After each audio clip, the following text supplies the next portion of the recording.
Welcome back to studio. Time to meet our studio guests and the experts who are going to attack the Dakar. Let's start with Matt Durrance, who once coloured in pictures reading a story about the Dakar. I've heard of it, but as far as it goes. And then Riaan van Niekerk, Team SA Broadlink, and his first attack on the Dakar. Glenn Grundy, one of the amateur riders, and also his first attempt at the Dakar. And of course, Darryl Curtis, who's been there before and has done the whole thing. How are you doing, Darryl? I'm good in yourself, Jack. Glad to be back on the studio. I'm so glad as well, because now we can catch up with you before you start your second attempt. What would you do differently this time? We've done a lot of things very differently. You know, with the Broadlink team, we've managed to get a factory ride with KTM in Austria. Yeah. And you know, they're so professional, it's going to really change our game. How exactly? Well, you know, the team, we don't want for anything. We've got brand new bikes, new engines, and the support that we've got is just incredible. I think we'll be on the same level as Mark Karma and Cyril the Prey. Wow, and those guys are amongst the best in the world. They are. You know, we spent some time with them in the recent rally of Morocco now, and we've learned a lot from them. They're sharing a lot of information with us, and you know, how to navigate and read the roadbook properly. Yeah. And I think it's really going to up our game. Now, you see, support is one of those things that obviously distinguishes the pro riders from the amateurs. Glenn, is that going to be a huge disadvantage for you? Jack, we're riding with an Australian Honda team, and their support has been incredible. We've ridden 2 Australian safaris this year and last year. Yeah. Myself and Brett Cummings are part of a 6-man Australian team, 2 South Africans, 4 Australians, and it's probably the best support that we could get as an amateur rider. Well, that's I suppose the rest comes down to what actually happens when you're in it. The rest is up to you on the bike. But that, I don't think it was ever your intention, though, coming into this, as you know, I'm going to walk in there and I'm going to lead the pack. What was it that took you into saying, I want to ride this thing? I've had an obsession with a Dakar for probably 20 years now. Healthy or unhealthy? Unhealthy obsession. It's a monkey on my back, as my wife would say. And we've actually been to Argentina to follow the Dakar on motorcycles. That's how bad the obsession got. And when we rode in Australia and saw that there was an opportunity to be part of that team with a backup, we decided to give it a shot. And this is the culmination. Riaan, where did your Dakar dream start? I've raced in South Africa my whole life. Dakar's always been on television.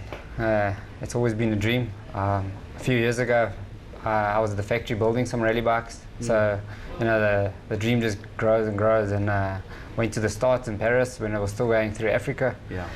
And it was always out of reach, you know. Now it's within reach, and thanks to all my sponsors, and they made it possible for me to live my dream. Well, I'd imagine that your sponsors would only want to be there to support you, knowing that you've got what it takes as well. So obviously you're working on the skills, your physical fitness as well. What do you have to do to prepare? It's coming from an enduro background, you know. I prefer all the technical slow stuff, and luckily at home we race lots of off-roads, which I've been good at over the last 15 years. It definitely helped me a lot, you know, reading the terrain. So yeah, you know, fitness-wise, I think we're in a good condition, especially coming up for the roof just before Dakar. So we're all physically fit. Yeah. It's more a mental thing, Dakar, you know, getting up for 15 days and spend 9-10 hours a day on your motorcycle. It does take the toll out of you, not physically but mentally, and you have to concentrate the whole day navigating, and that's what the hard part is.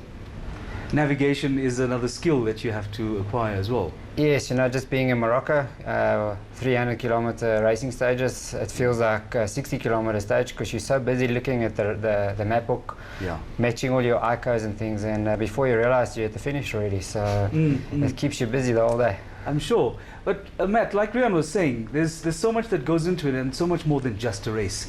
There's also that element of the adventure, the camaraderie, the history. The Dakar is a You're right. race. I think you have to remember the Dakar event. I mean, its mystique for a lot of people is the fact that a lot of amateurs do it. Started as an amateur race, and it's the keen, non-professional riders who make up the vast bulk of the field. And for them, and for people like Glenn, it will be a hell of an achievement if you can get to the end. And I've been talking to the guys, and apparently they've set it up, the organisers, that the first couple of days this time out are going to be absolutely hell. So there's a chance that the field will be weeded out, weeded much more thin, because the amateur riders won't be able to cope. But I mean, it leads me to ask you, Glenn, in particular, the way you're doing it from, you know, from a fairly low level. Obviously, you're a very accomplished rider. you'd be thinking about it now. What is it that scares you? Is it the navigation? Is it the fatigue? I mean, what wakes you up in the middle of the night? Matt, 2013 Dakar is going to send us into the dunes on day one. In the old days, you'd go down from Paris, from Barcelona, from Lisbon, and it would be a bit of a parade and a little bit of a PRO. We're heading out of Lima straight into those dunes. It's probably 38 degrees, if I'm not wrong, Darryl, plus. Up to 45, up to 45 degrees. That's what we're looking forward to on day one. We're going to have our wits about us when we do that, Matt. And then we climb the Andes twice in this race. And again, you're going up to 4,500 meters. The air's pretty thin up there. It's pretty cold. So you're going from desert to mountaintop and back into desert. What is it, guys, about the terrain that maybe freaks you out or not? I mean, the thought to me of all those dunes is it brings me out in a cold sweat now. Or is it the fast, high-speed stuff where there's unexpected rocks? I mean, what is the most dangerous part of it, I suppose? The dust factor really, Matt. You know, there's a lot of dust.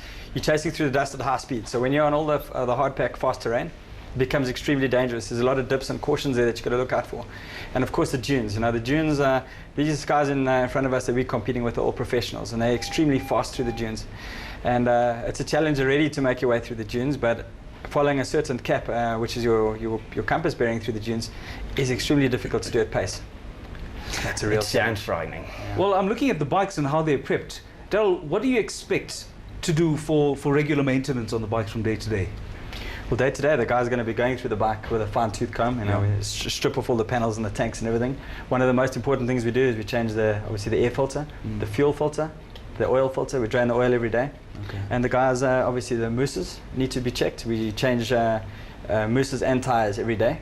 With the mousse is the solid tube in the back. We don't use normal air tubes. So just to interrupt there, does that mean the old days of you having to know the skills of changing a tyre on the move have completely gone? The tyre will never effectively break up, or what?